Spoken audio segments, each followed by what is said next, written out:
Après plusieurs jours de violence au Kazakhstan, notamment à Almaty, la situation semblait plus calme ce samedi, même si la tension restait visible.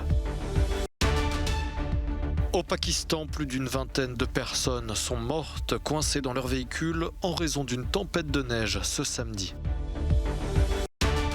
105 000 personnes défilent en France contre le pass sanitaire alors qu'à Vienne, les manifestants protestent contre l'obligation vaccinale. Au Kazakhstan, près d'une semaine après le début des émeutes, au cours desquelles au moins 26 personnes ont été tuées et plus d'1 millier de manifestants blessés, la situation restait tendue ce samedi. Ici, dans cette station-service d'Almaty, la capitale économique du pays, des personnes se sont rassemblées autour de ce retraité dont la voiture était touchée par balle alors qu'il passait à proximité de bâtiments officiels. Aujourd'hui, ce 8 janvier à 8 h du matin, on a tiré sur ma voiture. Ça venait en direction du bureau du maire. La veille, le président Tokayev a autorisé les forces de sécurité à tirer pour tuer, pour étouffer toute rébellion. Le peuple s'est réveillé, il n'y aura pas un autre président qui régnera pendant 30 ans. Une vingtaine de touristes russes venus profiter des pistes de ski kazakhs avant l'explosion de la crise viennent d'être rapatriés par des militaires russes dans leur pays. Nous sommes arrivés ici pour les vacances du Nouvel An. Nous voulions aller au ski. Et maintenant, nous sommes renvoyés en Russie par un avion militaire. Il n'y a probablement pas d'autre solution. Appelé à l'aide par le pouvoir kazakh, la Russie a envoyé sur place un contingent de troupes russes et de troupes provenant d'autres pays alliés de Moscou. Fort de cet appui, le président Kassim-Jomart Tokayev a dit exclure de négocier avec les manifestants. Les steppes du nord-est du Kazakhstan sont le berceau d'une grande partie des crypto-monnaies et ces bit-hangars forment l'un des plus vastes complexes du marché des devises virtuelles. Nous sommes ici à 300 km de Nour-Sultan, la capitale du pays, loin des troubles qui secouent les grandes villes, et pourtant les conséquences se font sentir jusqu'ici et bien au-delà. Face aux contestations, le président Tokayev a coupé les connexions Internet et privé le marché des crypto-monnaies de la puissance de calcul des ordinateurs kazakhs. Selon l'université de Cambridge, le Kazakhstan représentait à lui seul l'année dernière 18% des blockchains qui composent les bitcoins. Le système de création des crypto-monnaies est pensé pour s'adapter à la puissance de calcul disponible dans le monde, mais les acteurs du marché s'inquiètent malgré tout. Et en milieu de semaine, le cours du bitcoin a enregistré une forte baisse.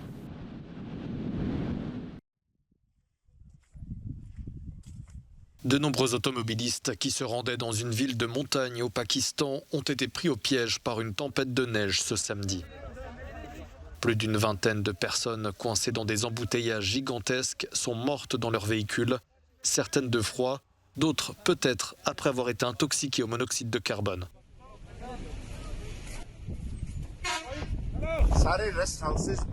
Tous les abris gouvernementaux ont ouvert en suivant les instructions du ministre en chef du Pendjab. Nous allons bientôt mettre en place un service d'hélicoptère dès que le temps s'éclaircira, mais le temps est encore mauvais.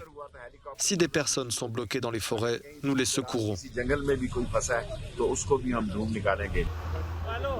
Les autorités de la province du Pendjab ont annoncé que la ville de Murree, où cherchaient à se rendre les voyageurs, avait été déclarée zone sinistrée. Cette ville, fondée au 19e siècle par les Britanniques comme sanatorium pour leurs troupes coloniales, se trouve à 70 km au nord d'Islamabad.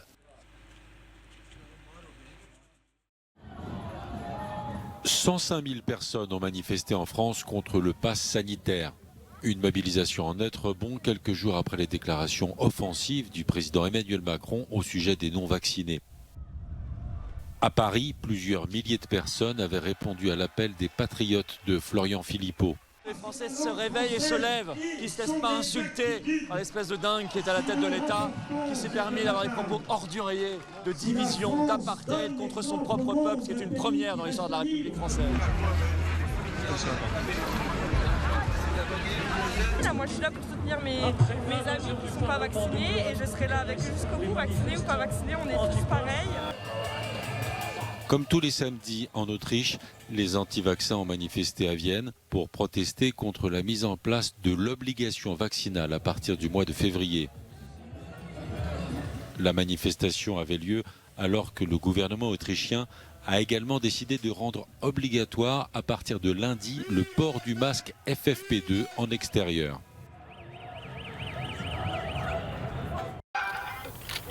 Novak Djokovic ne renonce pas. Interdit d'entrer en Australie pour raisons sanitaires, il estime pouvoir être dispensé de vaccination car il affirme avoir contracté le Covid-19 en décembre. Dans un document déposé auprès du tribunal fédéral, ses avocats font valoir que le joueur a fait l'objet d'un premier test positif le 16 du mois dernier, ce qui vaudrait en effet exemption. Son recours doit être examiné lundi par la justice australienne. En attendant, le numéro 1 mondial de tennis a demandé à pouvoir quitter le centre de rétention de Melbourne afin d'être en mesure de s'entraîner. En Australie, où vit une importante communauté serbe, une centaine de supporters et de militants anti-vaccins se sont réunis devant le centre de rétention.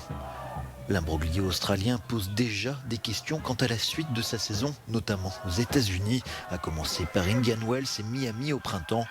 Le vaccin est obligatoire pour passer la frontière américaine. Des centaines de manifestants ont bloqué les routes de Serbie ce samedi pour protester contre le projet d'exploitation d'un gisement de lithium dans le sud-ouest du pays. Après plusieurs semaines de manifestations, la multinationale qui souhaite extraire le lithium a annoncé en décembre geler son projet, mais les manifestants exigent du gouvernement qu'il rejette ses propositions d'exploitation minière.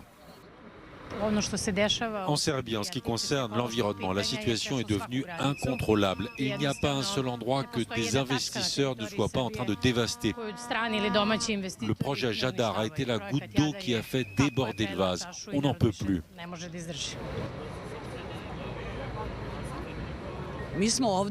On est venu ici pour bloquer la route, pour dire qu'on ne veut pas vendre notre propre pays, qu'on ne veut pas le laisser être pollué, qu'on ne va pas sacrifier au profit de sociétés étrangères et multinationales ce qui est à nous, ce que nos ancêtres ont protégé avec leur sang. Face aux protestations, la première ministre Ana Brnabić a annoncé que son gouvernement était proche d'annuler tout accord avec la multinationale Rio Tinto. Selon les défenseurs de l'environnement, l'extraction du lithium pourrait détruire les terres agricoles aux alentours de la région de Jadar où le gisement a été trouvé. Le futur conjugué au présent, les robots au cœur du CES de Las Vegas, le plus grand salon mondial en matière d'innovation technologique. Ce bras robotique qui filme répond au mouvement des humains. Pour les exposants du salon, c'est bien de cela dont il s'agit aujourd'hui, faire en sorte que robots et intelligence artificielle travaillent en harmonie avec l'homme. Ce bras robotique peut être adapté pour faire à peu près tout, jouer de la batterie ou bien trier des pommes. Faut-il s'inquiéter de la place que pourraient prendre ces robots, des emplois pourraient disparaître ou bien faut-il s'en réjouir ? Pour cette exposante, une chose est sûre, le robot doit rester sous contrôle de l'homme. Les robots industriels ne devraient pas être ensemble avec les humains, car il faut qu'il y ait une barrière. Les robots collaboratifs sont dotés d'un capteur, de sorte que lorsque vous touchez le robot, il s'arrête automatiquement.